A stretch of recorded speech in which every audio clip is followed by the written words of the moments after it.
Now looking at the title of this film, you'll think, there's nothing wrong with this film.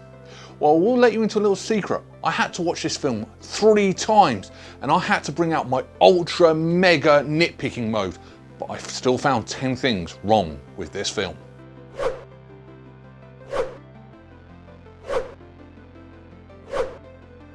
Die Hard is a 1988 American action film directed by John McTiernan, and it's written by Jeb Stuart and Stephen E. Souza. The story follows New York City police detective John McClane, who is caught up in a terrorist takeover of a Los Angeles skyscraper while he's visiting his estranged wife, all whilst giving those famous one-liners. Now the film is actually a really good film, and it took a lot of effort, but I found them. 10 things wrong with Die Hard. Number 10, it's a Christmas film. Okay, so this one's not actually anything to do with the film itself, but it's the whole argument. Is this a Christmas film? Is it not a Christmas film? Well, let's look at some of the facts. Let's look at some of the things that why it isn't. Well, it got released in July to start with, and also Bruce Willis actually turns around and says, it's not a Christmas film, it's a goddamn Bruce Willis film. Which it is. But now let's look at some of the other things, or why it's a Christmas film. Well, it's set on Christmas Eve. The premise of the story is at a Christmas party. There is Christmas tunes left, right and centre. It is a Christmas film. And if you look at some of the storylines, it's a family getting back together. It's also about business greed and espionage. I'm talking about some of the films I've reviewed over the past few weeks. They're all in here in this Christmas film. It is a Christmas film. Berryman have spoken. It's a Christmas film, and if Bruce Willis has something to say about it, well, he can come over here to the UK, we'll get into a boxing fight and we'll thrash it out. Never gonna see this video, I hope. Number 9, poor security. Right at the beginning of this film, John McClane walks into the Nakatomi building. He just says to the security guard, I'm here to see his wife. He gives his wife's name. He just points at a computer display, he types in her name. Took him a couple of attempts because Holly's changed her surname. He finds where she is. Oh, she's on this floor. No questions of who she is, why he's there, or anything. Security just went, yeah, go on, mate. Didn't even see any ID. Now, I'm not going to completely and utterly blame the filmmakers because from what I've seen, security is not that good in this building. If you go and check out another YouTuber by the name of Nick P was here, he's done a video of what the film looked like then and what it looks like now, and he actually got into the building and he was there for some time filming before security turfed him out. So yeah, security's still not good in this building, and it was really apparent in this film. Number 8, wrong formation. So now the secret's out, the cops know the bad guys are in the building, they're sending people in, and they have Huey looking at the displays to give all the other terrorists what's going on.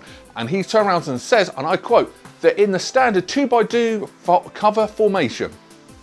Well, that's not what they were looking at. They were in single file. Now, I don't know what the actual terminology is. I'm sure someone out there with military knowledge will tell me, but it did not look like a 2x2. 2x2 is 2 people here, 2 people here. They were in a single file. Big mistake on that part. Number 7, using a real rocket launcher. So following on from the scene I've just talking about, the bad guys are actually winning. The cops are on the retreat, so the cops send in this armoured vehicle. All good so far. The vehicle's heading towards it. The bad guys get a rocket launcher and shoot the armoured vehicle. Brilliant viewing for us, the fans of this film. Except, filming it, they used a real rocket launcher. And that's where the problem actually comes from.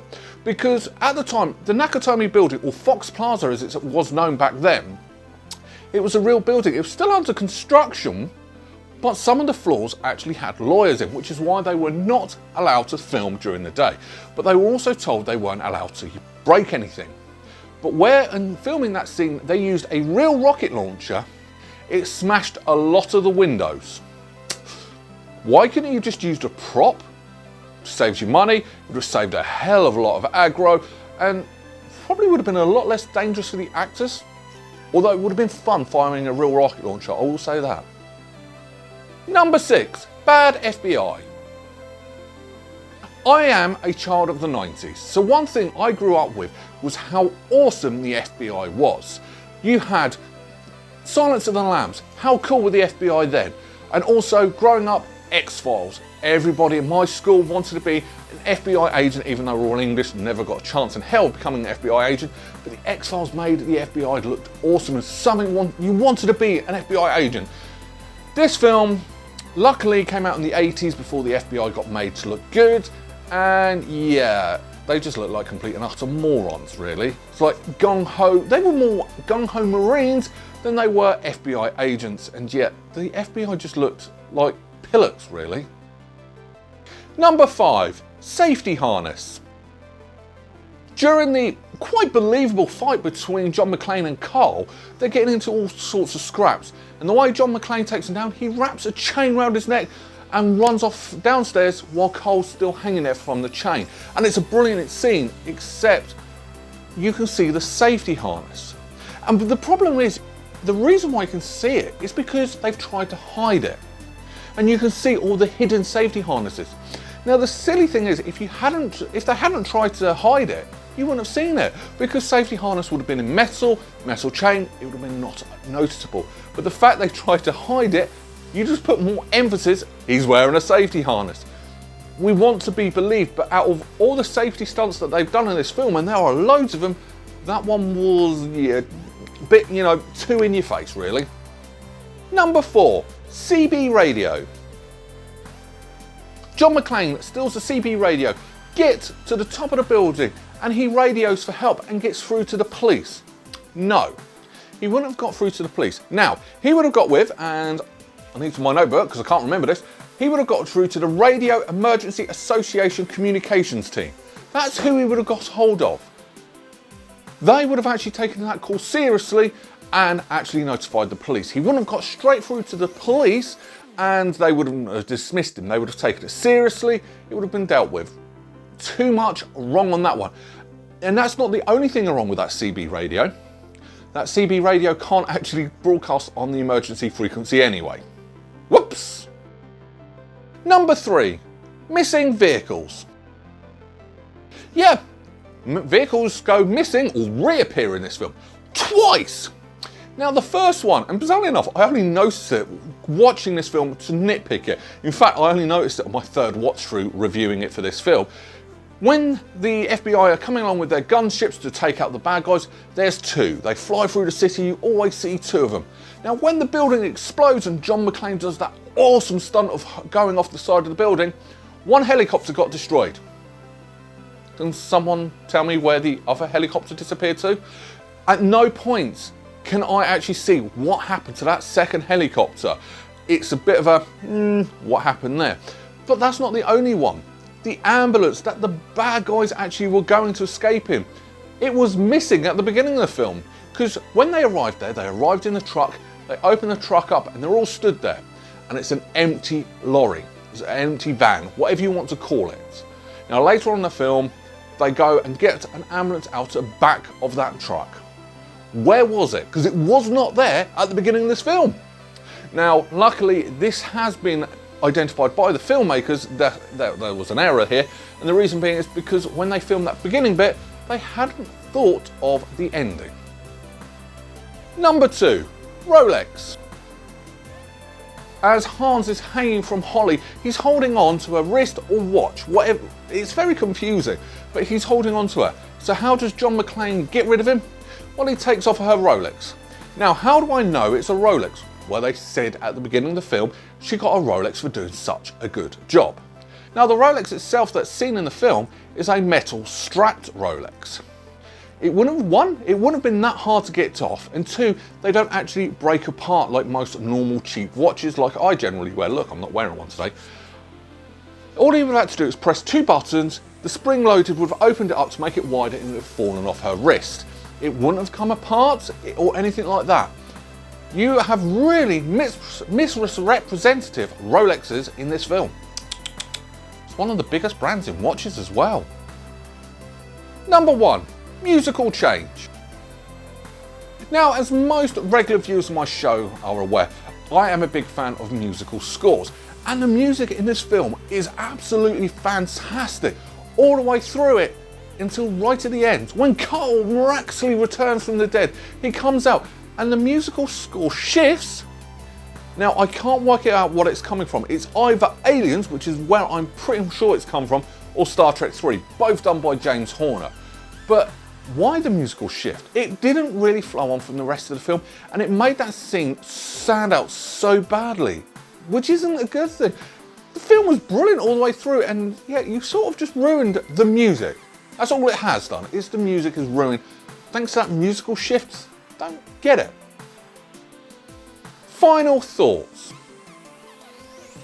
Now, if I had told you that I am reviewing a film where they have no finished script, the lead bad guy had never worked in a movie in his life, he'd only done theatre work and occasional British cameos. The lead protagonist, the good guy, he's only ever done comedy work and never been an action hero. The lead actor was also working on a TV show where he couldn't fully commit to this film, so they had to create subplots to fill in the gaps while he was not available. All these things that are wrong making a film, and yet John McTiernan knocks it out of the park. This is how you make a film. He had a vision, he knew what he wanted to do, and he got it. He got it perfectly. The other thing that they didn't have is who was going to die. They actually made it up as they were going along. Right, which bad guy is the most boring? You're first to die. Who is the least boring? You're going to be the last to die. No word of a lie. That's how they made this film.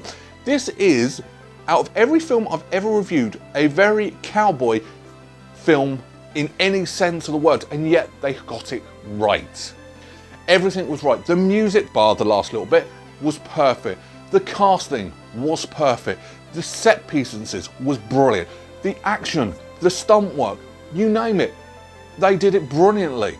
And yet, I don't know how. That's the best thing. And the thing that I love about this film is its pacing from start to finish. It was a brilliant bit of pacing. You weren't bored, there was no lull. It kept the story flowing the whole time. And it's just under 2-hour film, and yet it does not feel like it. As I said, I watched this film 3 times back to back to try and nitpick as much as I could, which I believe I've succeeded. But that's how good this film is, because I wasn't bored watching it 3 times back to back to back. Bruce Willis has actually come out and said this was the hardest film he's ever done in his life. Why? Because he wasn't acting alongside anyone. And that's a testament to any actor, when you can pull off a brilliant performance and you're acting on your own. He was acting against a radio with not the main actor talking to. It was just someone to the side. He was walking around the room talking to himself, and yet he pulls it off brilliantly. Now, I think that's down to Bruce Willis's comedic talents, because as I said, he was a comedic actor up until this point. And yeah, everything about this film got it right, even though it shouldn't have done. So what am I going to rank this film? Do you know what? This is going to be film number 3, 10. Die Hard is getting a 10 out of 10 berries. I'm pretty sure there's going to be at least one person who says, no, you're wrong, it was an appalling film. But you're wrong. This film was brilliant. This film is a Christmas film. And if anyone wants to tweet Bruce Willis saying I've challenged him to a boxing match to prove this is a Christmas film, please do. But other than that, thank you very much for watching this video, and I'll look forward to seeing you next Sunday with what I'll probably be like on New Year's Day, New Year's Eve night. That's a really bad clue. No one in a million years is going to get that one. Thank you very much. Take care. Bye-bye.